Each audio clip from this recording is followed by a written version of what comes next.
Papalapit na ang Kapaskuhan. Mas titindi pa raw ang pagpupuslit o smuggling ng bigas at karne. Sa pier ng Maynila ay may nasabat nga na smuggled na bigas mula sa China. Nakatutok si June Veneracion. Deklaradong leather goods, pero nang buksan, mga smuggled na bigas pala ang laman.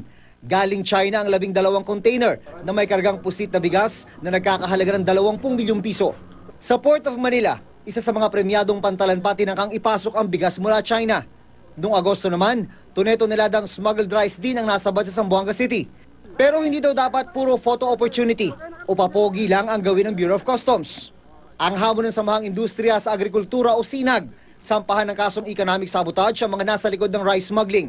Kung hindi sila nag-file ng case, ibig sabihin may kasabwat sa loob ng customs. Bukas ay magkakaroon ng malaking pagpupulong sa Bureau of Customs at isa sa mga tatalakayin ay ang gagawing legal na hakbang laban sa mga sangkot sa rice smuggling. Yung ating proseso, hindi kaya sa maghapon yun. So, if I would like to invite them, I would be very happy if they can also participate as a third party. Yung ating SINAG. Malaking hamon sa kahit sinong nakaupo sa customs ang pagsawata sa smuggling. Bagamat may mga nasasabat, tuloy-tuloy pa rin ang pagpupusit ng bigas, karne at manok base sa monitoring ng SINAG. At habang papalapit ang Pasko, lalo pa raw yung titindi. Sabi naman ng customs, lagi silang nakabantay. Kahit na Pasko, hindi Pasko, ay ni-attempt smuggling, pipigilan po natin. Planong i-donate ng BOC ang mga smuggled na bigas sa DSWD.